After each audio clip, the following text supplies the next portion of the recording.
L'incestuel, une confusion des places et des générations. Donc, l'inceste implique un passage à l'acte et donc une agression sexuelle au sein d'une même famille, tandis que l'incestuel, ça se joue plus dans le climat et c'est comme un inceste moral et où le parent a une forme d'emprise sur l'enfant et notamment en l'isolant de toute extériorité, ce qui empêche l'enfant de bien s'autonomiser. Et dans le climat incestuel, ça ne permet pas la différenciation des personnes et donc ça entraîne un niveau de confusion chez l'enfant assez important. Donc à la fois il y a une confusion des places, hein, où les enfants sont le confident de la sexualité du couple, où dans certains cas il est le petit homme, la petite femme de son parent.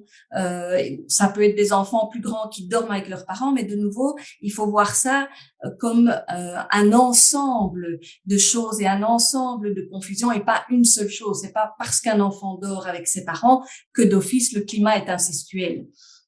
Mais il y a toute une série de choses autour qui permettent de penser que c'est un climat incestuel. Il y a par exemple aussi la confusion des générations, en plus d'une confusion de place, hein, où on voit presque pas de distinction entre la génération des parents et des enfants qui sont habillés de la même façon, qui regardent les mêmes films, les mêmes vidéos, avec des parents qui ont du mal à être dans le rôle de parents et qui sont dans un côté comme ça très ami-ami, qui valorise par exemple chez des enfants assez jeunes des vêtements très sexy, alors que l'enfant n'est pas nécessairement demandeur de ça et certainement pas en dessous de l'adolescence.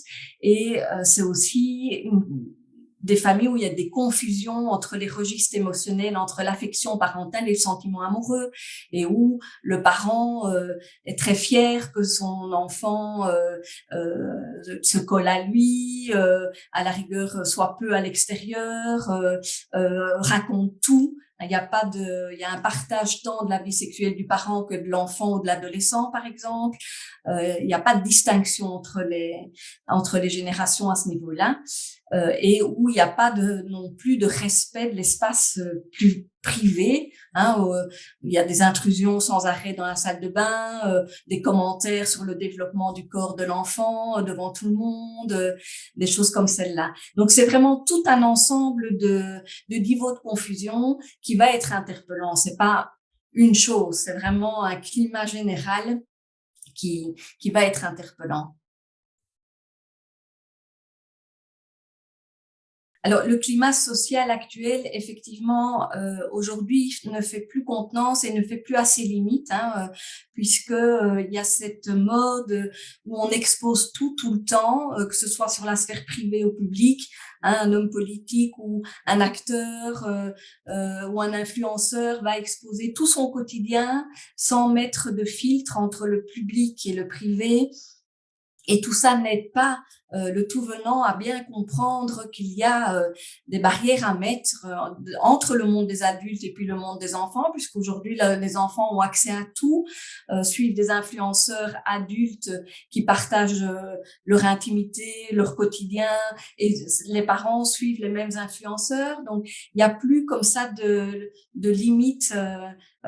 Et la société participe à ça aussi en exposant tout le temps et en cadrant peu ce genre d'action. Et donc ça n'aide pas les parents à bien mettre eux-mêmes des limites puisqu'on leur laisse penser que c'est normal, que c'est la norme de faire comme ça.